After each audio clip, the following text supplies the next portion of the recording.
تو بنی اسرائیل نے اپنی قوم کی آزادی کے دن کا احترام کیا، اور اتفاق ایسا ہے کہ یہ ہماری بھی آزادی کا دن کل آ رہا ہے، 14 اگست 74واں ہمارا یوم آزادی ہے۔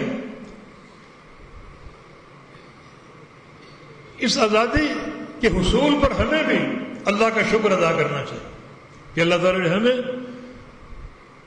انگریز منحوسوں اور ہندوؤں کی نحوستوں سے نجات دی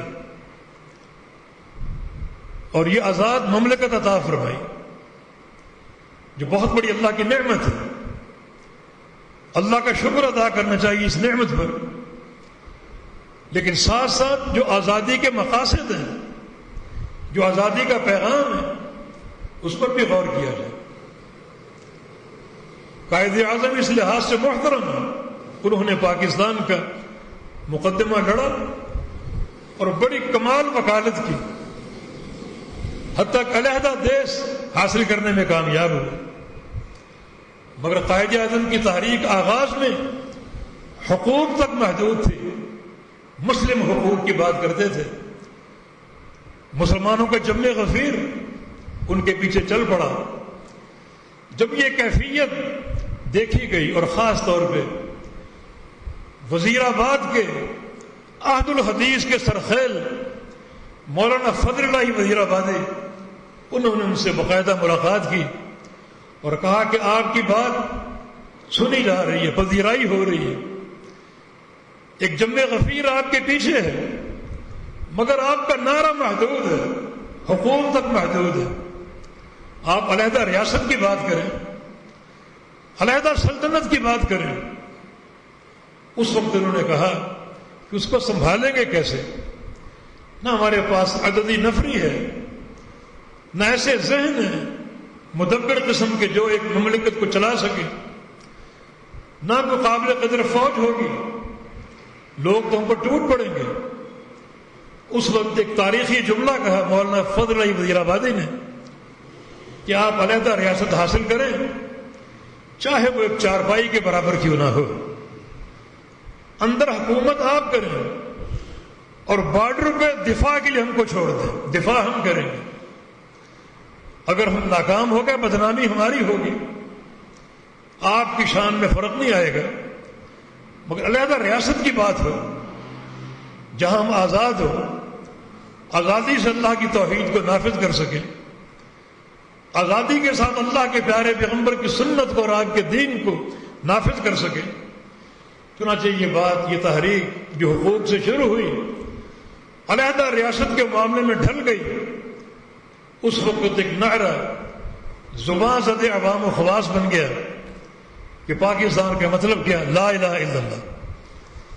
تو اس کی حریت میں، اس کی آزادی میں ایک فکر شامل ہے، ایک پیغام بھی ہے اور ایک منہج جس کی اساس ہے، اور وہ اقامت توحید ہے۔ وہ اب تک ایسی قیادت نصیب نہ ہو سکی جو توحید کو قائم کر سکے، بلکہ توحید کا فہم بھی نہیں ہے، توحید کی سمجھ تک نہیں ہے۔ ایسے ایسے وزراء ہم پر مسلط ہیں جنہیں قل هو اللہ احد بھی نہیں آتے، وہ بھی ان کو یاد نہیں۔ یہ کیا بیچارے توحید کی خدمت کریں گے، کیا توحید کی تنفیذ کریں گے؟ یاد رکھو، اسلامی مملکت کی بقا، اس کا قیام اور اس کی مضبوطی اللہ تعالیٰ کی توحید کی اقامت میں ہے۔ فَلْيَعْبُدُوا رَبَّ هَذَا الْبَيْتِ الَّذِي أَطْعَمَهُم مِّن جُوعٍ وَآمَنَهُم مِّن خَوْفٍ۔ اس گھر کے رب کی عبادت کر لو، یعنی توحید کو سمجھ لو، اللہ رب العزت تمہیں بھوک لگے گی تو کھانا بھی کھلائے گا، اور خوف آئے گا تو امن بھی دے گا۔ تمہاری دو ہی ضرورتیں ہیں، انسان کو دو ہی چیزیں چاہیے، ایک اس کو کھانا چاہیے، دوسرا اس کو امن و استقرار چاہیے، سلامتی چاہیے۔ تمہاری سلامتی اور تمہارا کھانا یہ دونوں مضمر ہیں تنفیذ توحید میں۔ یہ مال اسف آج تک نہ ہو سکا، بچہ بچہ ہمارا مفروض ہے، اور یہ قوم غربت اور ایک بدحالی کی جو ایک آخری خط ہے اس سے بھی نیچے گر چکی ہے۔ ہمارے جو مدبر ہیں، بڑے اعلیٰ ذہنوں کے مالک، وہ کمیشن بٹھاتے ہیں کہ ہماری غربت کے، تنزلی کے اسباب کیا ہیں، تو ان بیچاروں کو کہا جائے کہ اپنے ننھے دماغوں پر زور نہ دو. ہماری کمزوری کے اسباب متعین ہو چکے ہیں، اور وہ ہے توحید کو نہ سمجھنا اور توحید سے دوری.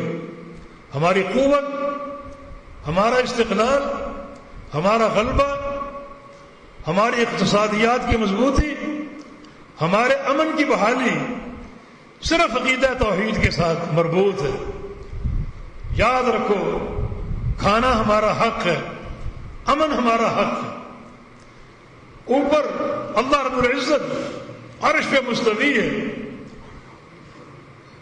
اس نے ہمیں اپنا ایک حق دیا ہے، اور وہ توحید ہے. حق اللہ علی العباد ان یعبدوہ ولا یشرکوا بہ شیئا. اللہ کا بندوں پر یہ حق ہے کہ بندے اللہ کی عبادت کریں، بس اس کی توحید کو سمجھیں. یہ اللہ کا حق. زمین والے آسمان والے کے حق کو سمجھیں اور اس کو نافذ کریں، تو آسمان والا زمین والوں کے سارے حقوق پورے کر دے گا.